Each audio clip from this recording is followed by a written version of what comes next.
Hello and welcome to IELTS at EdLink. We're glad you've chosen us to help coach you through your big exam. I'm Elia and I oversee the training team here at EdLink who will help coach you through your IELTS preparation. Perhaps you're here because you want to study abroad or live abroad or get a job in an English-speaking country. According to IELTS statistics, Indians tend to score about a 6 on their academic test and 7 on their general test. Now that may be good, but it may not be enough for the job that you want overseas or the Canadian PR or the university or college entrance that you're hoping for. We are here to help you score above average and achieve your goals. Okay, so what exactly is the IELTS exam and what is covered in this course? Let me tell you. IELTS is an exam that assesses the English skills of non-native English speakers. Why? So that you can study, live, or work abroad in an English-speaking country. University, college, and visa applicants are required to take this exam. There's two types of IELTS exam, academic and general. Academic is for those who want to study abroad, and general is more for those who want to live or work abroad. IELTS has 4 sections: listening, reading, writing, speaking. All right. Here's the breakdown of each section. Listening. This has 4 parts, and there are 10 questions in each part. You will have 30 minutes to complete the listening section, and an additional 10 minutes to transfer your answers onto the answer sheet. The questions are based on recorded listening passages that are played only once each. The first section is a conversation between 2 people. It is a general topic. The second passage is a monologue, still a general topic. The third one is a conversation again, but this time an academic topic. The fourth one is still an academic topic, but it's a monologue. The listening section is the same for both general and academic candidates. The second part is reading. In this section, you'll have 3 texts and 40 questions in total. You only have 1 hour to complete it. But hey, remember, there's no extra time given to transfer your answers to the answer sheet. Now there are different types of questions, such as true and false, fill in the blank, and short answer. Now what's the difference between general and academic tests? It's the content, general versus academic passages. The third part is writing. In this section, you have 2 writing tasks to complete in 1 hour. So there's a difference between the general and academic tests here, because for the first writing task, the general candidates write a letter for 20 minutes. The academic writing candidates do a description of a chart or graph for 20 minutes. Then for both, they have a 40-minute essay writing task. Speaking, and it is a live face-to-face interview with your examiner. This section is the same for both general and academic candidates. The section has 3 parts, and it is 11 to 14 minutes long.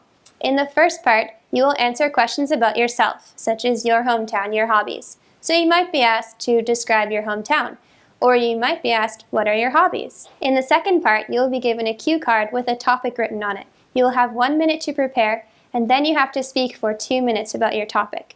So you might be asked to describe a memorable day of your life, or you might be asked, what is your favorite book and why do you like it? In the third part, the examiner asks you more in-depth questions based on the second part.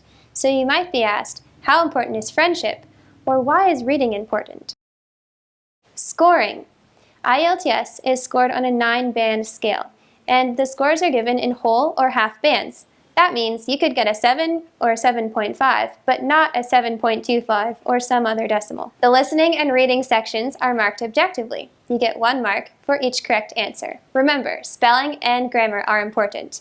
The scores are then converted onto the IELTS 9-band scale.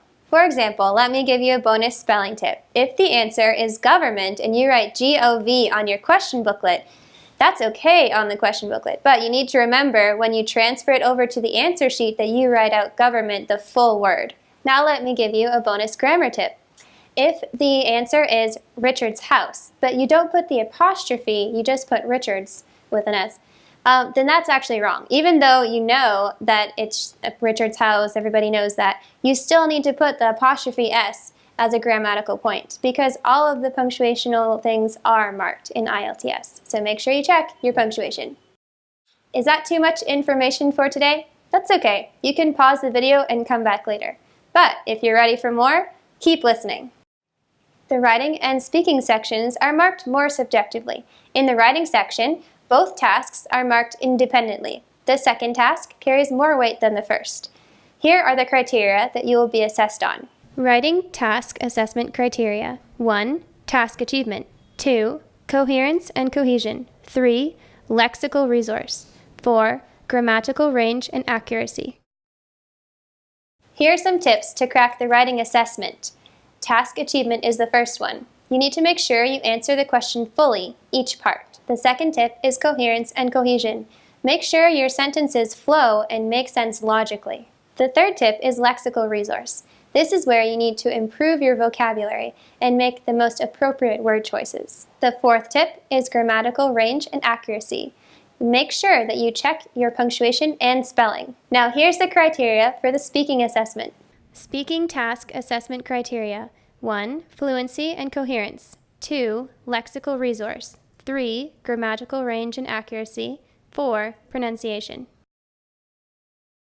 Here are some tips for the speaking assessment. Number 1. Fluency and coherence. So be natural. Speak with filler words and avoid long pauses. Number 2. Lexical resource. Expand your vocabulary and use descriptive words. The third is grammatical range and accuracy. Make sure you speak with proper grammar. The fourth is pronunciation. Make sure you pronounce your words correctly with the right emphasis. And that's it. 4 sections, 2 hours and 45 minutes of total test time, and then your results come. Simple, eh? But what if you don't get the score you want? Well, you can take the test as many times as you want, but you'll have to pay each time. So, let's make the most of your time by preparing well enough to get the score you want on your first try. So, are you ready? Come back next time to learn your first IELTS tip, which will help improve your writing. Statistically, Indians score the lowest on their writing, so we're going to start there to get your writing up to par. Thanks for watching and hope to see you back soon.